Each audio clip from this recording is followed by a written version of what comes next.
안녕하세요. 오늘도 사연살롱을 찾아주셔서 감사합니다. 결혼 8년차 여성입니다. 저는 우리 아들을 결혼하고 5년 만에야 가졌어요. 그것도 남편과 별거 위기에 놓였던 그 시점에요. 난임으로 고생해본 분들은 아실 거예요. 남들 다 하는 걸 나만 못했을 때 좌절감을요. 저는 지금까지 안 되는 일은 없다고 생각하며 살아왔어요. 성적이든 일이든 내가 원하는 목표가 있다면 이를 악물고 최선을 다했고 그 결과는 늘 만족스러웠거든요. 그런데 살아보니 아무리 노력을 해도 안 되는 게 있더라고요. 아이를 갖는 건 역시 그중 하나였어요. 우리 부부 사이에 문제가 되는 건 아이가 생기지 않는다는 거 딱 하나뿐이었는데 시간이 지남에 따라 그 한 가지 문제가 견고하던 우리 부부의 믿음에 균열을 일으키더라고요. 결국엔 별거를 결심하게 될 정도로요. 그런데 하늘이 도왔는지 별거를 앞두고 임신 사실을 알게 됐고 벼랑 끝에 놓였던 우리 부부는 다시 예전의 모습으로 돌아갈 수 있었어요. 그런데 왜 그런 말이 있잖아요. 위기가 닥치면 아군과 적군을 가릴 수 있게 된다고. 저희 부부가 위기를 맞아보니 그 말이 무슨 뜻인지 알겠더라고요.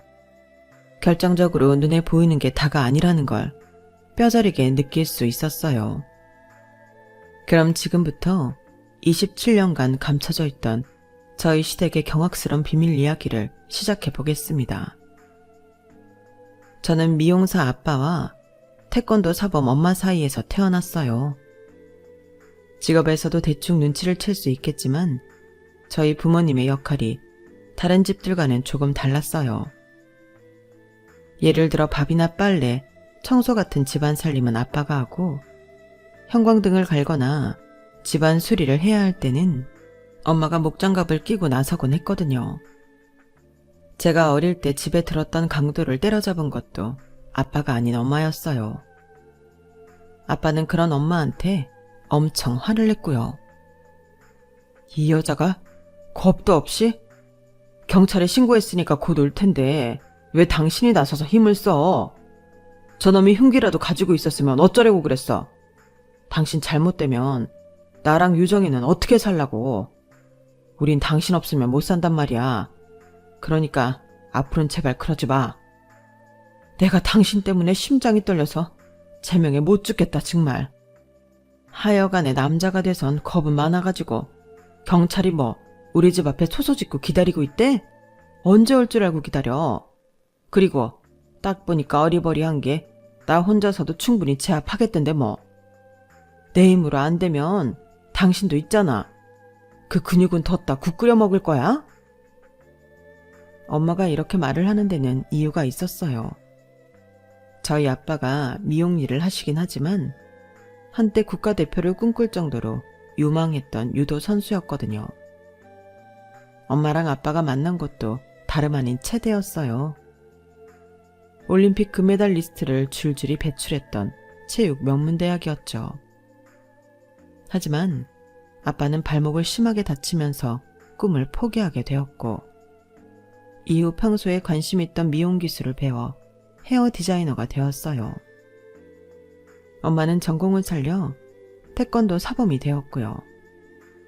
그러니까 한마디로 두 분의 역할이 사회적 통념과 달랐던 이유는 환경이 아닌 성향 때문이었던 거예요. 저는 그런 부모님의 피를 반반 물려받아 외모는 곱상하지만 성격은 남자들보다 깡도 세고 겁이 없었어요. 게다가 부모님 영향으로 어릴 때부터 유도와 태권도 기본기를 익혀놔서 누굴 때리면 때렸지 맞고 산 적이 없을 정도였죠. 그래서 제 외모만 보고 섣불리 접근했던 남자들은 허튼 짓을 하려다가 된통 당하고 도망치듯 떠나곤 했어요. 그러다 보니 제대로 된 연애는 한 번도 못하고 나이만 먹게 되었죠. 그런 제가 안타까웠던 아빠는 가게 손님들한테 제 선짜리 부탁을 자주 했어요. 우리 어머니들이 남의 자식 혼사에 어찌나 열정적으로 참여하시는지 주말마다 선자리가 끊이지 않았어요. 그때쯤 저의 주말은 선을 보는 주말과 안 보는 주말로 나뉠 정도였어요. 하지만 이런 노력과 달리 성과는 없었어요. 그러니 성질이 나더라고요. 의미 없는 일에 시간과 노력을 투자해야 하니 주말마다 짜증이 났어요. 그러다 결국 빵 터져버렸죠. 더는 못해. 도대체 이게 뭐냐고. 지난달에도 그렇고 지지난달에도 그렇고 주말마다 선짜리 나가느라 쉬지도 못하잖아. 나 그만둘래. 그깟 결혼 안 해도 그만이야. 이 녀석이 넌 왜 그렇게 끈기가 없니? 세상은 넓고 남자는 많다지만 제대로 된 놈은 정말 극소수야. 일생에 한 번뿐인 결혼인데 조금이라도 나은 놈 찾아서 해야 할 거 아니야. 아빠가 엄선한 남자들이니까 짜증 그만 내고 준비해. 아빠는 우리 딸이 멋진 남자 만나 행복하게 살았으면 좋겠어. 내 소원은 그거 하나뿐이라고. 아빠는 마치 딸내미 짝 찾아주려는 목적으로 세상에 태어난 사람처럼 끈질기게 저를 선자리로 몰아붙였어요. 평소 유달리 사이가 좋았던 부녀지간이었지만 선자리 문제로 말다툼을 벌이는 날이 늘어갔고 그걸 곁에서 지켜보던 엄마가 하루는 결단을 내리셨어요. 지금 이 시간부터 우리 집에서 선자리 얘기 나오면 그게 누구든 가만 안 둬. 당신 이제 선자리 잡아오는 일 그만해. 애가 싫다는데 왜 그렇게 몰아세워? 그리고 유정이 너 앞으로 네 일은 네가 알아서 해. 다 큰 기집애가 지 힘으로 연애 한 번 못해서 아빠가 딸 자식 남편감자 하는 것까지 신경 쓰게 만들어? 암튼 난 경고했으니까 둘 다 알아서 해. 엄마의 중재 아닌 중재로 저는 선자리 지옥을 벗어나게 됐어요. 그런데 그렇게 노력할 때는 안 보이던 남편감이 정작 포기하고 나니까 눈에 띄지 뭐예요. 등잔 밑이 어둡다고 제가 다니던 회사 건물 안에서 말이에요. 그날은 야근을 마치고 지친 몸으로 퇴근을 하려던 참이었어요.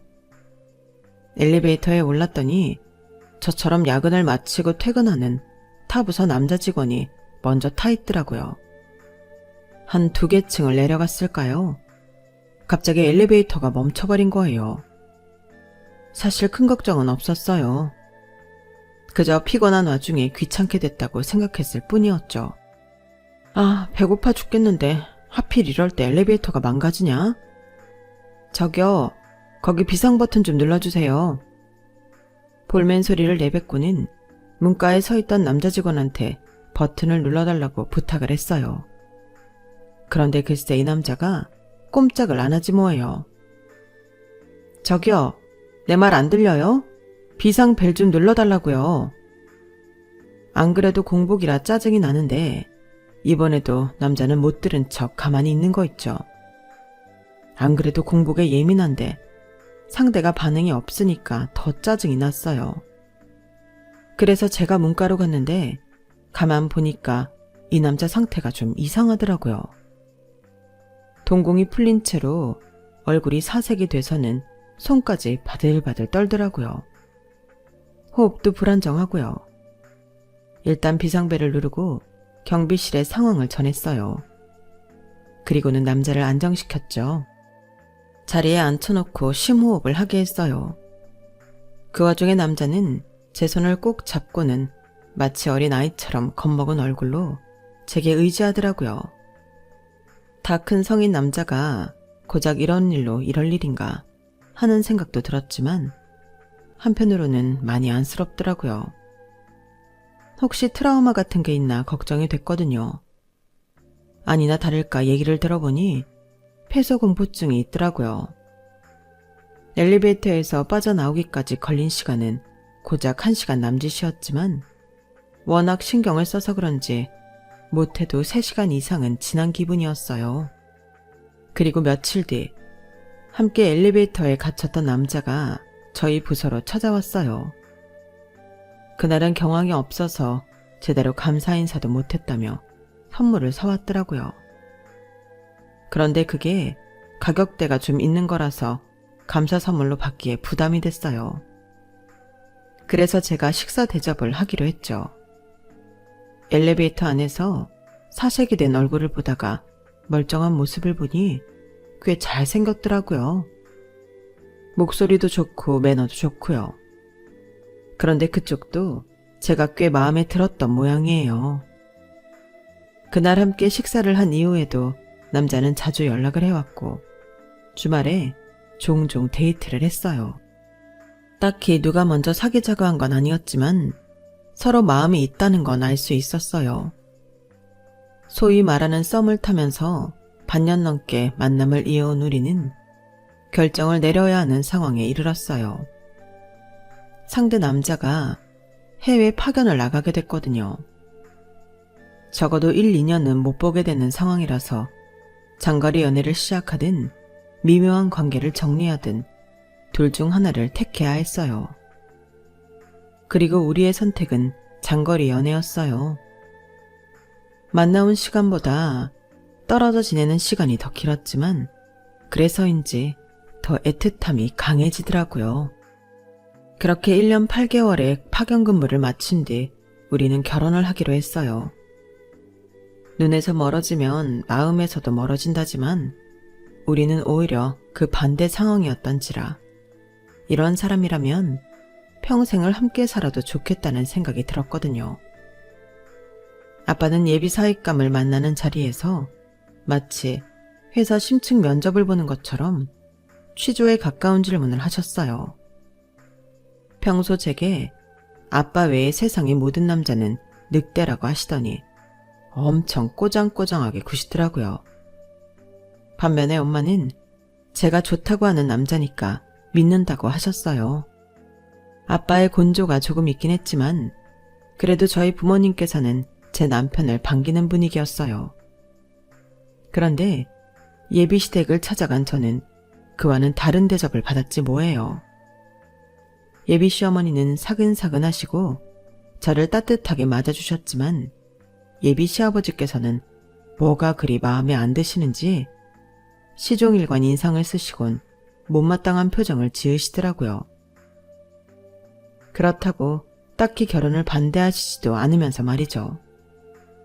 아버님의 그런 태도는 상견례까지 이어졌어요. 딸 자식 가진 게 죄 지은 것도 아닌데 상견례장에서 식사를 하는 내내 저희 부모님을 불편하게 만드시더라고요. 결국 상견례를 마치고 집으로 돌아오는 차 안에서 저희 아빠의 불만이 터져 나왔어요. 아니, 우리가 뭐 자기한테 돈껏 쓰고 안 갚은 거 있어? 아니면 뭐 아들 가진 유세라도 떨겠다는 거야? 뭐야? 우거지성은 해가지고 뭐가 그리 못마땅한지 사람 앞에 대고 혀를 차고 말이야. 밥 먹는 내내 어찌나 사람 불편하게 하는지 내가 먹은 게 다 체한 것 같다니까. 누가 보면 아주 대단한 집안에서 선심 쓰듯 결혼시켜주는 줄 알겠어. 내가 진짜 사부인 아니었으면 당장이라도 상 업고 나오려고 했다고. 유정아, 꼭 이런 집에 시집을 가야겠어? 지금이라도 다시 생각해보면 어떨까? 아빠가 가슴이 너무 아파서 그래. 그걸 말이라고 해요? 결혼식을 코앞에 두고 그게 말이 되는 소리냐고요? 시아버지 인상이 좀 그렇긴 하지만 그래도 딱히 유정이를 못마땅해 하는 것 같지는 않았어요. 그리고 윤서방 보면 부모 자리가 그렇게 막대먹은 것 같지도 않고요. 유정아, 너도 직장생활 해봐서 알겠지만 세상 사람이 모두 네 편은 아니야. 내 사람으로 만들고 못 만들고는 너한테 달려있는 거니까 살면서 네가 많이 노력해. 그럼 네 시아버지도 달라지시겠지. 말은 그렇게 했지만 엄마라고 왜 제 걱정이 안 됐겠어요. 딸 자식이 원하는 결혼이니 당신 불편하고 속상한 건 접어두고 제 생각만 하시며 참으신 거겠죠. 하지만 엄마의 이런 노력에도 불구하고 아버님은 얼마 뒤 혼수 문제로 또 한 번 저희 가족을 속상하게 만들었어요. 네? 소형차를 한 대 뽑아달라고요? 정연씨 차 바꾼 지 얼마 안 됐는데요. 누가 정연이 탈 차 해오라니? 그럼 누가 탈 차인가요? 혹시 아버님 차 바꾸고 싶으신 거예요? 내가 나이가 몇인데 소형차를 타겠니? 넌 좀 생각을 하고 말하는 버릇을 길러라. 네 시어머니 주려고 그런다. 나이도 있는데 경차 끌고 다니는 게 영 마음에 걸려서 그래. 왜? 싫으냐? 못 태우겠어? 내가 내 입으로 이런 말 하긴 좀 그렇지만 우리는 니들 결혼하는데 아파트 전세 보증금으로 3억 5천이나 보태주지 않았니? 소형차라고 해봐야 고장 몇 천밖에 안 하는데 누가 더 이기냐? 바보가 아닌 이상 그 정도 덧셈 뺄셈은 할 줄 알겠지? 원하는 차종이랑 옵션은 차후에 정연이 통해 알려주마. 살다 혼수로 시어머니 탈 승용차 해오라는 건 또 처음 듣는 일이었어요. 그건 저희 부모님도 마찬가지였죠. 아니 이게 무슨 개풀 뜯어먹는 소리야? 애들 결혼하는데 왜 자기 마누라차를 뽑아오래? 이 양반이 진짜 처음부터 마음에 안 들더라니 끝까지 진상짓이네. 그래서 넌 그걸 해가겠다는 거야?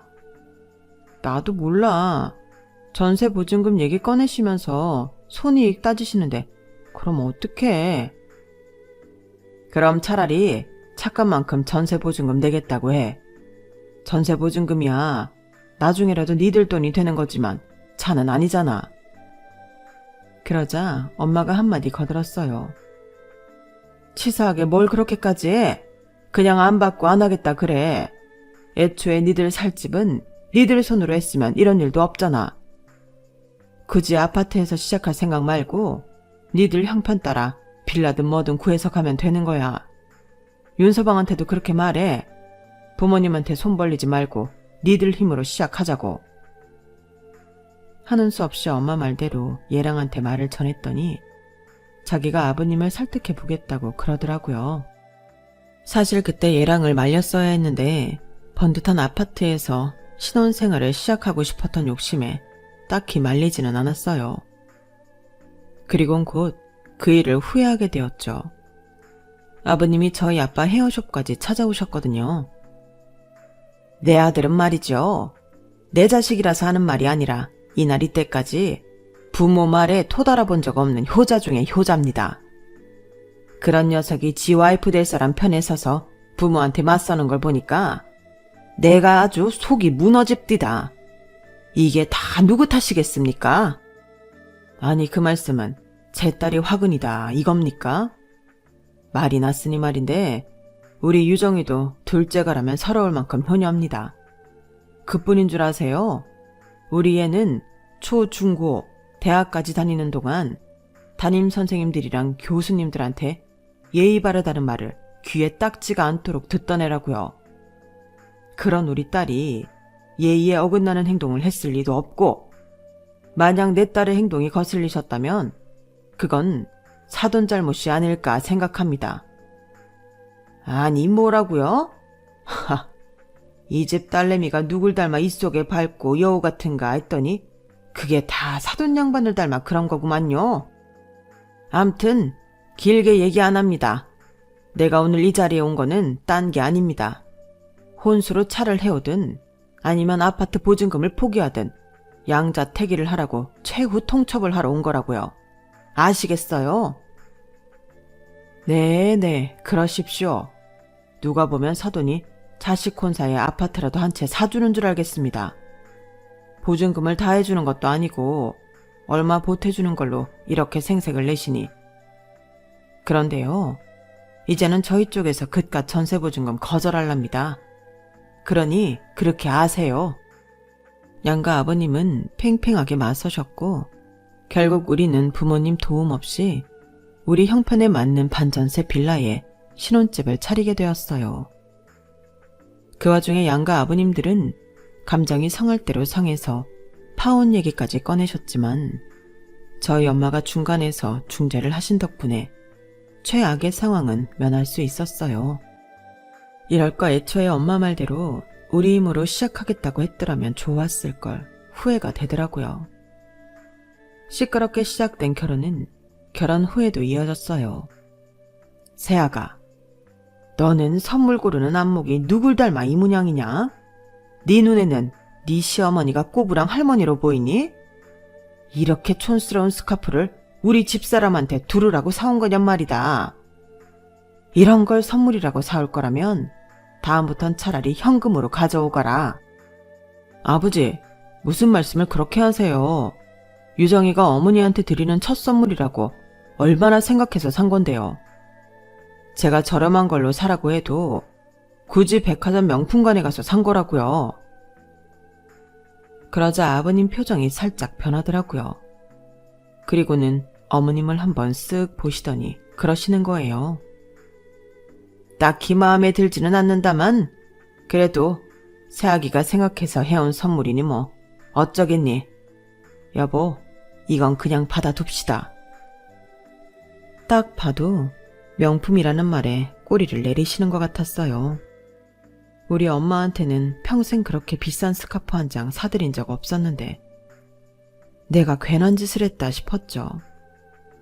그래도 조금은 마음이 풀렸던 건 어머님의 말씀 덕분이었어요. 야, 너 아까 많이 서운했지? 내가 네 마음 잘 안다. 우리 집 양반이 말을 못되게 하는 버릇이 있거든. 나도 이 나이 때까지 살면서 마음 다친 적이 한두 번이 아니다. 그래도 네 마음은 내가 잘 아니까 너무 서운하게 생각하지는 말아다오. 백화점 물건이면 어떻고 시장 물건이면 어떠니? 시어머니 생각해서 며칠을 고민해서 네 마음이 중요하지. 고맙다 아가. 내가 두고두고 잘 쓰마. 감사합니다 어머님. 저는 아버님과 달리 늘 제 입장에서 생각해 주시고 혹여 마음 다치지 않을까 마음 써주시는 어머님 덕분에 그나마 시댁에서 주눅들지 않고 지낼 수 있었어요. 신기한 게 시댁 식구들 성격을 보면 아주버님과 아버님은 샴 쌍둥이처럼 비슷하고 어머님과 시누이는 자매처럼 성격이 닮았더라고요. 제 남편은 두 성격의 중간쯤에 있었고요. 아주버님도 말을 툭툭 내뱉는 게 아버님이랑 상당히 닮았지만 그래도 속은 따뜻한 사람이었어요. 아주버님이 아직 미혼이라서 명절 음식 준비며 잡다한 며느리 노릇을 제가 도맡아 하는 걸 보시고는 미안했는지 몰래 백화점 상품권도 주시고 어디서 얻었다며 화장품 세트도 주시곤 하더라고요. 시누이는 제가 설거지라도 할라 치면 달려와서 일을 거들고 다른 집 시누이들처럼 여우짓도 하지 않았어요. 정말이지 아버님 한 사람만 빼면 더 이상 바랄 게 없는 시댁이라는 생각이 들었죠. 그렇게 1년 2년 시간이 지남에 따라 시댁 식구들과도 많이 가까워졌고 괴팍한 아버님 성격도 나름 익숙해져 갔어요. 하지만 딱 한 가지 문제가 해결되지 않았죠. 바로 아이였어요. 우리 부부 중 누구에게도 문제가 없었는데 이상하게 애가 안 생기지 뭐예요. 결혼하고 한 3년까지는 그래도 조금은 마음의 여유가 있었는데 4년 차에 들어서니 조바심이 나더라고요. 그 사이 시누이가 결혼해서 속도 위반으로 아들을 낳는 걸 보고는 더 속이 탔어요. 유독 애를 좋아하는 남편은 조카 사진을 휴대폰 바탕화면으로 할 정도로 조카 바보가 되었어요. 뭐든 예쁘고 좋은 것만 보면 조카한테 사줄 생각뿐이었죠. 그런 모습을 보니 왠지 제가 죄인이 된 것 같은 기분이 들어서 하루하루가 가시방석에 앉은 기분이었어요. 물론 남편은 조바심 낼 필요 없다며 저를 안심시키려 들었지만 그런다고 마음이 나아지지는 않았어요. 이전까지는 시아버지 때문에 시댁에 가는 게 껄끄럽긴 했어도 핑계를 대면서까지 안 가려고 길을 쓰지는 않았어요. 그런데 조카가 태어나고 집안 분위기가 조카한테 쏠리면서 덩달아 저희 부부의 난임에 초점이 맞춰지자 시댁에 가는 게 진저리치게 싫어지더라고요. 시댁에 가려고 하면 멀쩡하던 몸까지 아플 정도로요. 그렇게 몇 번을 아프다는 이유로 시댁 방문을 미루자 하루는 아버님이 신우인의 가족까지 이끌고 저희 집으로 오신 거예요. 명목상 문병이었지만 제가 보기엔 감시였어요. 이게 꾀병 부리는 게 아닌가 확인차 오신 게 분명했죠. 집에 못 올 정도로 아프다고 해서 와봤더니 내 보기엔 멀쩡하네. 아가, 너 정말 아프긴 한 거냐? 아니, 혈색도 그렇고 너무 멀쩡해 보이는 애가 매번 아프다고 본가의 남편만 떨렁 보내고 발길을 끄느니 혹시 중병이라도 앓고 있는 게 아닌가 걱정돼서 그런다. 회사 일로 피로가 쌓여서 몸살이 온 것 같아요. 큰 병은 아니니까 걱정 안 하셔도 돼요. 심력 끼쳐드려서 죄송합니다. 그래, 그런 거면 다행이구나. 네가 아프면 계획에 차질이 생기거든. 네? 계획이라뇨? 그게 무슨 말씀이세요? 나 참 어이가 없어서. 글쎄 저희 부부 여름 휴가 때 2살 배기 조카를 데리고 마카오로 호캉스를 다녀오라지 뭐예요. 신우이가 출산 이후 육아에 시달리느라 제대로 쉬지도 못했으니 모처럼 휴가를 주는 차원에서 애를 저희 부부 보고 보라는 거였죠. 아니 아버님, 저희가 어떻게 애를 봐요. 아직 2살밖에 안 된 어린애를요. 혹시 무슨 탈이라도 나면 어쩌라고요. 예, 니들이 1~2살 먹은 어린애니? 30이 넘은 성인들인데 그깟 어린애 하나를 못 봐? 네가 언제 애를 낳게 될지는 모르지만 이참에 육아 연습한다 생각하면 못할 게 또 뭐냐? 그리고 얘기 들어보니까 마카오에는 5성급 1, 2 호텔이 질비하다며. 그런 호텔에서 문제 생길 것 또 뭐냐? 아무튼 니들이 손윗사람으로서 이번에 제대로 역할 좀 해봐. 저는 끝까지 안 된다고 거절을 했지만 아버님은 귓등으로도 안 들으셨어요. 그런데 웃긴 건 제 남편이 한마디도 안 하고 가만히 있더란 거였죠. 내심 조카를 데리고 여행을 가고 싶어하는 눈치였어요. 당신 뭐야? 왜 아버님 앞에서 아무 말도 안 해? 설마 윤수 데리고 여행 가고 싶은 거야? 말해봐. 아니, 꼭 못할 일은 아니잖아. 그리고 우리 윤수는 순해서 별 문제 없을 거야. 그리고 자기야, 내가 그동안 당신 속상할까봐 말은 못했는데 나도 내 친구놈들처럼 아들 데리고 목욕탕도 가고 캐치볼도 하고 목마 태워서 산책도 다니고 싶어. 당장은 어려우니까 조카 데리고 기분 좀 내는 것도 안 돼? 내가 부탁 좀 할게. 어?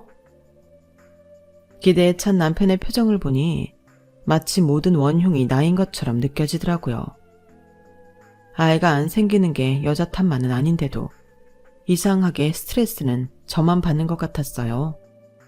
당연히 거절할 수 있는 일인데도 제가 거절을 하면 자격지심 탓이라고 생각하는 것 같아서 바보같이 당하게 되곤 했거든요.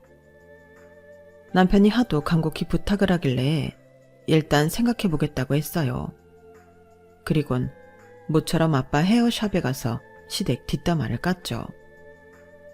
신우의 아들을 데리고 여름 휴가를 다녀오라고 했다는 것까지 죄다 털어놓았더니 아빠가 자리를 박차고 일어나시는 거예요. 이놈의 인간이 또 지랄이네. 그래서 윤서방은 기어이 조카를 데리고 여행을 가겠대? 그러고 싶대. 자기도 아빠 노릇 좀 해보고 싶다고. 아빠, 이 여행 정말 가야 해? 솔직히 난 안 가고 싶은데 안 가겠다고 하면 괜히 애 못 갖는 주제에 자격지심 부린다고 할 것 같아서 망설여져. 특히 그이가 그렇게 원하니까 더 말 못하겠어. 어떡하지? 어떡하긴 뭘 어떡해. 절대 가면 안 되지. 자고로 남의 애 봐주고 좋은 소리 듣는 건 못 봤다. 지금이야 지들 편하자고 니들 부부한테 애 떠맡기겠지만 혹여 애가 넘어져서 상처라도 하나 나봐. 그땐 아주 죽일 듯이 니 탓을 해야 될걸? 그리고 그 어린 걸 남한테 맡기겠다는 생각을 하는 니네 신우도 참 그렇다. 엄마가 돼서는 자식을 남한테 맡기고 잠이 온대? 네가 말을 못하겠으면 아빠가 윤서방 불러서 단단히 얘기할게. 그리고 애 안 생기는 게 어떻게 네 탓이냐? 네가 동정녀 마리아도 아니고 무슨 수로 혼자 애를 만들어. 그러니까 괜한 걱정하지 말고 마음 편히 먹어. 여행 문제도 내가 윤서방이 알아듣게 잘 얘기할 테니까 신경 쓰지 말고. 그렇게 저는 골치 아픈 일을 아빠한테 떠넘기고 말았어요. 다시 그때로 돌아간다면 절대로 그러지 않았을 테지만요. 며칠 뒤 아빠의 호출을 받고 나갔던 남편은 술이 잔뜩 취해서 집에 돌아왔어요. 평소 아무리 술에 취해도 실수는 안 하는 남편이었지만 그날은 좀 다르더라고요. 현관에 들어서자마자 저를 보면서 그러는 거예요. 이젠 하다하다 내 동생애까지 시샘하냐? 네가 심부를 그따구로 쓰니까 하늘에서 우리한테 애를 안 주시는 거 아냐? 에휴, 됐다.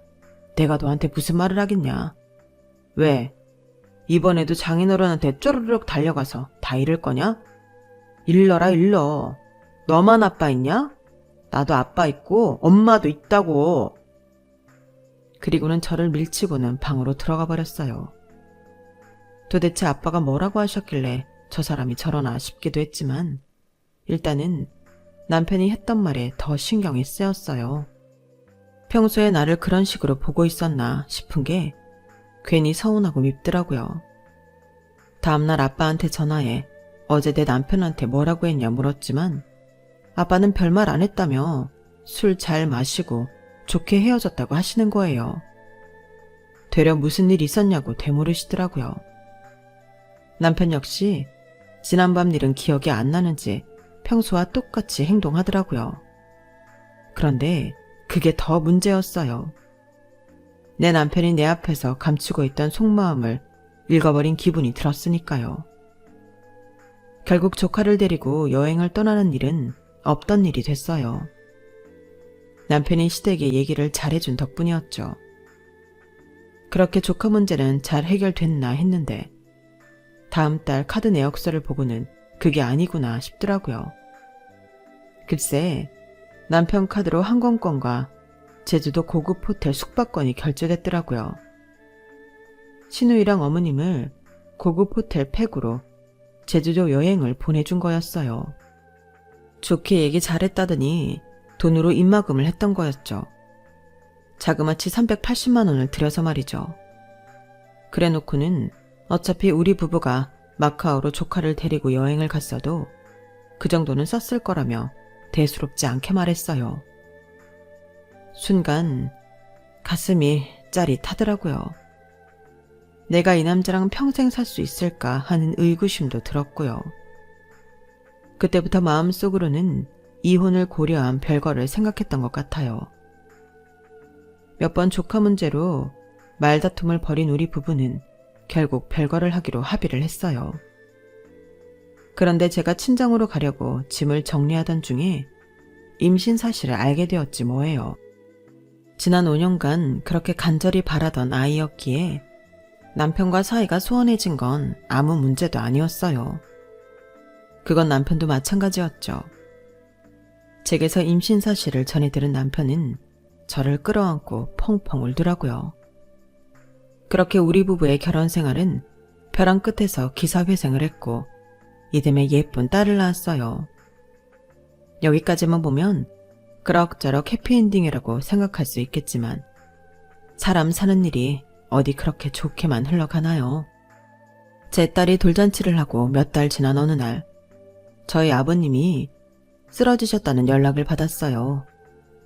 안방에 쓰러져 계신 게 발견이 늦어서 의식불명 상태에 빠지신 거죠. 결혼 얘기가 나오던 순간부터 제가 임신하기 전까지 제게는 누구보다 가혹하기만 했던 아버님이셨지만 제가 임신을 한 이후에는 180도 돌변해선 제 말이라면 뭐든 다 들어주셨었는데 갑자기 이런 병고를 당하니 마음이 이상하더라고요.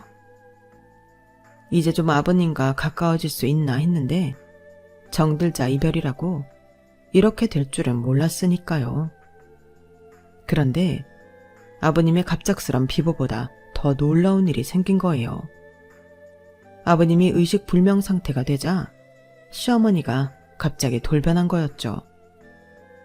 그동안 까칠한 아버님과 달리 제게 누구보다 따뜻하셨던 어머님이 완전 다른 사람이 돼서는 제게 아버님 병수발을 떠넘기신 거예요. 며느리도 자식인데 시아버지 병수발 좀 하는 게 뭐 그리 대수겠니? 난 말이다. 지난 34년간 성질 더러운 남편 뒷바라지 하느라 내 청춘 다 버리고 살았다. 이제라도 내 인생 찾아갈 거야.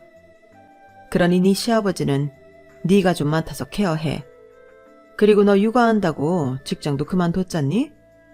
집에서 애 데리고 노는 거 병원 와서 놀아. 간간히 간병인 쓰고 하면 못할 일도 아니잖아. 어머님, 무슨 말씀을 그렇게 하세요? 제가 집에서 노는 것 같으세요? 어머님도 애 키워보셨으면서 어떻게 그런 말씀을 하세요? 그리고 일 안 하는 건 아가씨도 마찬가지잖아요. 그런데 왜 남의 집 딸인 저한테 아버님 병수발을 들라는 거예요? 전 못해요. 며느리 입장에서 가끔씩 아버님 들여다보는 정도는 할 수 있지만 그 이상은 쳐도 무리예요. 그래? 그럼 마음대로 해라. 아무튼 나는 다 늙어서 남편 병수발까지는 못하니까 네 시아버지 간병인을 붙이든 방치를 하든 마음대로 하렴. 어머님은 말도 안 되는 고집을 부리시곤 그 길로 짐을 싸들고 집을 나가셨어요. 그런데 얼마 뒤 아주버님을 통해 기가 막히는 소리를 듣게 된 거예요. 어머님이 글쎄 아버님 명의의 부동산도 처분하시고 은행 잔고까지 싹 다 털어서 사라지셨다는 거였죠. 그 일로 온 집안은 난리도 아니었어요. 아가씨를 통해 어머님이 계실 만한 곳은 다 뒤져봤지만 어디서도 어머님 흔적은 발견할 수 없었어요. 그렇게 시간은 흘러 저희 부부와 아주버님이 교대를 서가며 아버님 병상을 지킨 지 1년이 다 되어가던 쯤이었어요. 그 사이 아버님은 의식을 차리셔서 퇴원은 하셨지만 여전히 거동은 어려워서 침대 생활을 하고 계셨죠. 저희 부부는 살던 집을 정리하고 본가에 들어가 함께 살게 되었고요.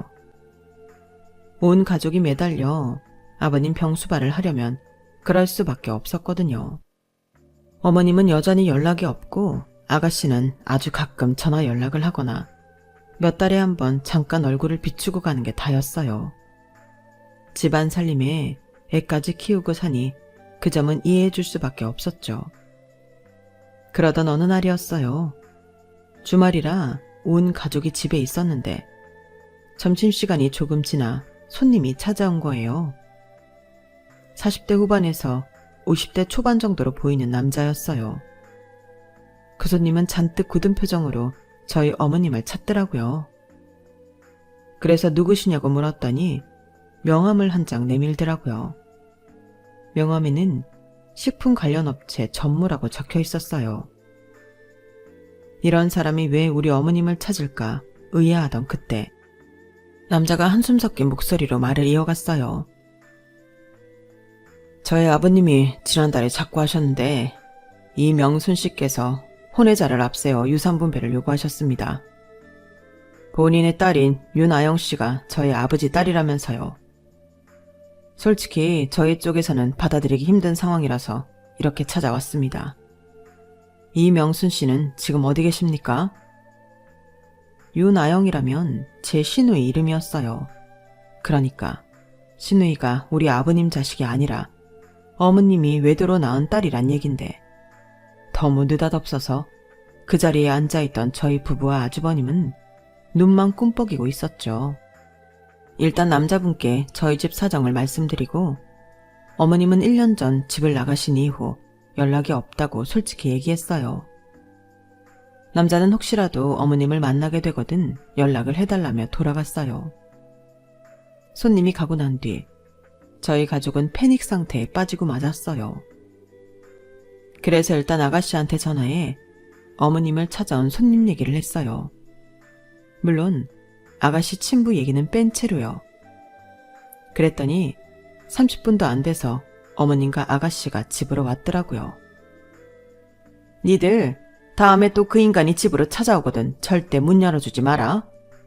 그 사람이 하는 말도 다 거짓말이니까 듣지도 말고. 어머님은 1년 만에 집에 돌아오셔놓고는 아버님 걱정이나 가족들 걱정은 아는 채 낮에 온 손님에 대한 얘기만 떠들어댔어요. 그러자 아주버님이 싸늘한 표정으로 그러는 거예요. 거짓말이요? 누가요? 그 사람이요? 아니면 어머니가요? 저 기억나요. 저 어릴 때 어머니가 더는 아버지랑 못 산다고 집 나가신 적 있잖아요. 이번처럼 1년 넘게 집 나가셨다가 아영이 안고 들어오셨잖아요.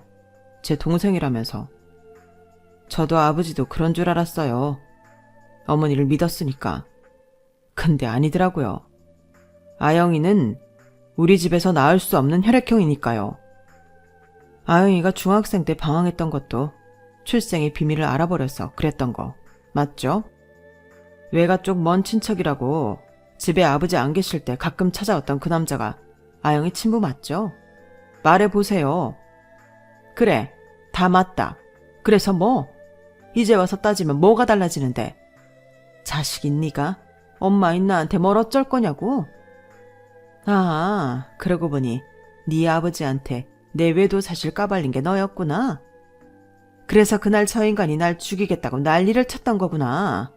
하, 난 또 아까 그 인간이 그런 건 줄 알았더니 자식이라는 게 지 어미 발목을 잡을 줄 누가 알았겠어. 어머니, 그러시는 거 아니에요.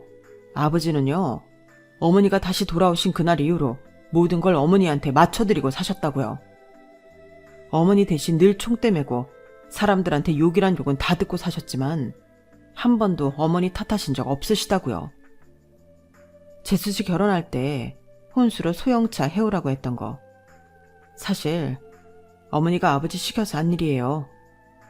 윤수 데리고 여행 다녀오라고 바람 넣은 것도 다 어머니가 아버지 시켜서 한 짓이라고요. 그뿐 아니에요. 지금까지 재수씨 힘들게 들들 볶은 건 아버지가 아니라 다 어머니가 한 짓이라고요. 그래놓고 앞에서는 세상 둘도 없는 착한 시어머니처럼 굴었죠. 그거 다 어머니 가면이라고요. 아주버님은 씩씩거리며 그간 어머님이 저지른 만행을 다 털어놓았어요. 그런데도 어머님은 얼굴색 하나 변하지 않고 뻔뻔하게 나오더라고요. 그런데 한 가지 의문이 생겼어요. 잘 사는 내언남이 죽고 유산까지 받게 됐는데 왜 연락을 두절하고 숨은 건가 하고 말이죠. 그래서 남편 몰래 연락처를 남기고 간 남자를 만나 얘기를 들어봤더니 어머님이 왜 그런 선택을 했는지 그 이유를 확실히 알겠더라고요. 어머님의 내연남이 하던 회사는 이미 망한 상태로 유산은 다름 아닌 빚뿐이었어요. 그 사실을 몰랐던 어머님은 변호사까지 대동해서 혼외사에 대한 유산 배분을 요구했던 거예요. 광분한 내연남의 유족들은 어머님께 상간녀 위자료 청구 소송을 하려고 한 거죠. 뒤늦게 상황 파악을 한 어머님은 그쪽과 연락을 끊고 몸을 숨긴 거고요. 알고 보니 시누이 집에서 숨어 살고 있었더라고요. 이번 일로 온 집안을 쑥대밭으로 만든 어머님은 결국 상간녀 위자료 청구 소송을 당하게 되었고 저희 아버님한테는 이혼을 당하게 되셨어요. 혼자 머리 좋은 척 가족까지 속이고 살다가 말년에 쪽박을 차게 된 셈이었죠. 오랜 시간 어머님의 비밀을 떠안은 채 혼자 소가리를 해오던 아주버님은 이제야 가슴을 짓누르던 돌덩이를 빼낸 기분이라고 하더군요. 그동안 아내를 위해 악역을 대신 맡아 하시던 아버님은 여전히 거동은 불편하시지만 그래도 어눌하게나마 말씀도 하시고 의사표현도 할 수 있게 되었어요. 가끔 저희 아빠가 오셔서 이발을 해드리는데 어찌나 요구사항이 많으신지 두 분은 아직도 만날 때마다 투덕거리신다니까요. 두 아버님이 마주칠 때마다 결혼지간처럼 싸우셔도 좋으니까 앞으로도 오래오래 사셨으면 하는 바람입니다. 지금까지 제 사연을 들어주셔서 감사합니다. 소중한 가족들과 오래오래 행복하시길 바랍니다. 여러분, 사연 댓글에 응원과 현명한 조언 부탁드려요. 좋아요와 구독은 저에게 큰 힘이 됩니다. 오늘도 좋은 일 가득하세요.